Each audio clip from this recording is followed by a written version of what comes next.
Income tax return के अंदर जो बहुत सी मिस्टेक्स लोग करते हैं, फिर मुझे मैसेज भेजते हैं वो, या कमेंट्स करते हैं। तो मैं इस हवाले से बड़ी डिटेल्ड ये वीडियो आपके लिए बना रहा हूँ। देखें, ये जो इनकम टैक्स रिटर्न है 2024 का है, इसमें मैंने 4 इनकम्स ऐड की हुई हैं। इनके रेलिवेंट हेड्स के अंदर ऑलरेडी मैंने ऐड की हैं वीडियो बनाने से पहले। किसी भी प्रॉपर्टी का जो किराया आपका आता है 6 लाख रुपए, इसकी इनकम है।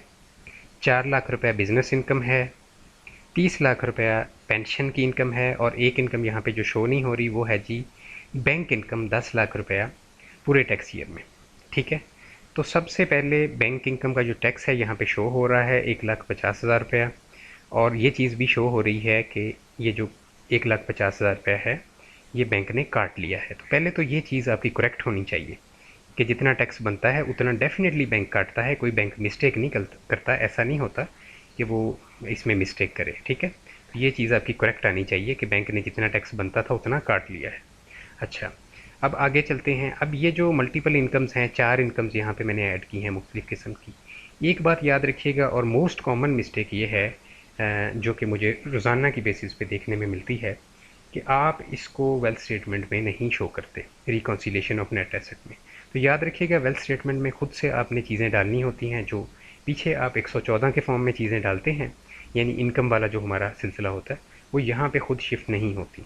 यहाँ इनफ्लोज में 7,031, 7,032, 7,033 हेड्स हैं। इसमें भी इंपॉर्टेंट पॉइंट आपको बताता चलूँ, 3 टाइप्स की इनकम है: subject to normal tax, exempt from tax और subject to final fix tax. ठीक है। 7,033 कोड। तो इसमें अगर एग्जाम्प्ट में आप कोई भी इनकम क्लेम कर रहे हैं तो उसके लिए डॉक्यूमेंटेड प्रूफ एफबीआर का होना चाहिए आपके पास। ठीक है।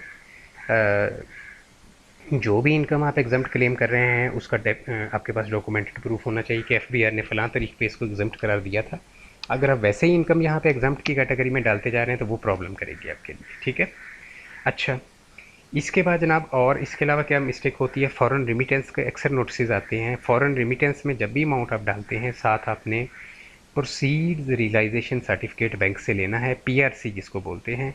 वो लेके साथ आप अटैच किया करें अपने रिटर्न के अंदर। अगर आप पीआरसी साथ अटैच नहीं करते, आपको लाजमी तौर पे नोटिस मौसूल होना है। अच्छा, इसके बाद जनाब, इनहेरिटेंस और गिफ्ट के अंदर अगर आप अमाउंट डालते हैं, स्पेशली अगर आप गिफ्ट के अंदर अमाउंट डाल रहे हैं, तो मैं सजेस्ट करूंगा कि इनहेरिटेंस और गिफ्ट वाले हेड्स जो हैं ये खुद से ना करने की कोशिश करें, इनको किसी टैक्स कंसल्टेंट से करवाएं। क्योंकि इसके लिए बड़ी डीप जो अंडरस्टैंडिंग है लॉ की वो होना ज़रूरी है। और इन दोनों चीज़ों को करने से पहले, स्पेशली गिफ्ट ट्रांसफ़र करने से पहले, आप जो है किसी टैक्स कंसल्टेंट को थोड़ी सी फ़ीस जो है 1,000 रुपये सिर्फ दे के उससे मशवरा ले लिया करें। ठीक है। अच्छा, इसके बाद जनाब, capital gain on disposal of assets excluding capital gain on immovable property. इस पे भी मेरी नज़र में आया एक एफबीआर का नोटिस कि यहाँ पे उन्होंने गलत जो एंट्री है वो की हुई थी। याद रखिएगा जी, यहाँ पे सिर्फ एसेट्स जो हैं उनका डिस्पोजल की बात है। इमूवेबल प्रॉपर्टी जो आपकी होती है, जिसमें आपकी एग्रीकल्चरल प्रॉपर्टी शामिल है, घर शामिल हैं, दुकानें शामिल हैं, कमर्शियल इंडस्ट्रियल फैक्ट्रियाँ शामिल हैं, वो जो है उसकी कैपिटल गेन की एंट्री आपने कभी भी यहाँ नहीं करनी। ठीक है। ये जो एसेट्स हैं, ये कोई कार है, गोल्ड है, उसकी एंट्री यहाँ पे होती है उनके गेन की। इसके बाद ये बिल्डर डेवलपर वाला है, अदर्स वाला है। अदर्स में भी बिला वजह लोग जो है अमाउंट जो है वह यहाँ पे डाल देते हैं। ये भी बड़ा सेंसिटिव हेड है, इस पे पूछगछ हो जाती है। ठीक है। इसके बाद जनाब हम चलते हैं डायरेक्टली पर्सनल एसेट्स लाइबिलिटीज़। ठीक है। पर्सनल एसेट्स के अंदर देखें, 7,001, 7,002, 7,003, 3 हेड्स हैं। इसमें जो भी अमाउंट्स डालनी हैं, पहली चीज़ ये है कि उनको आपने टैक्स चार्जेबल पेमेंट के अंदर जाके कैपिटल एसेट के अंदर जाके लाजमी तौर पे डालना है। ये वाला हेड है कैपिटल एसेट का। ठीक है। तो जो भी अमाउंट आपने 7,001, 7,002, 7,003 में डालनी है उसको आपने कैपिटल एसेट में लाजमी तौर पे इंक्लूड करना है। 7E पे मैंने लास्ट ईयर वीडियोस बनाई थी तकरीबन 40 के करीब। वो दोबारा मैं वीडियोस अभी नहीं बना रहा। तो आपको अगर वो नहीं मिल रही, मुझे आप कमेंट कर दें, मैं आपको उसका जो है प्लेलिस्ट शेयर कर दूंगा। ठीक है। तो ये कैपिटल एसेट्स में जो भी चीज़ें डलती हैं वो 7E के अंडर आती है। राइट जी।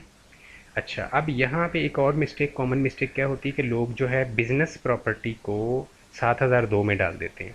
7,002 में वाज़े तौर पे लिखा हुआ है कि नॉन बिज़नेस डलनी है। ठीक है। बिज़नेस कैपिटल 7,003 में डलना है। और जो चीज़ 7,003 में आपने डाल दी है वो फिर 2 में शामिल ना करें, उसकी रेपिटेशन ना करें।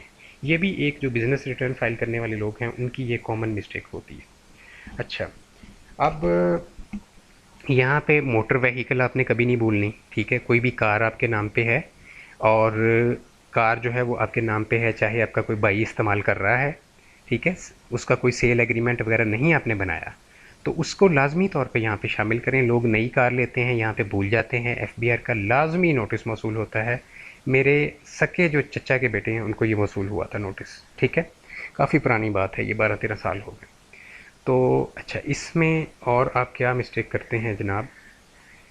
Personal item, cash non business और हाउस होल्ड इफेक्ट में भी अमाउंट्स डाला करें, इसको खाली ना छोड़ा करें, ठीक है। इस पे ऑलरेडी मैं वीडियो बना चुका हूँ।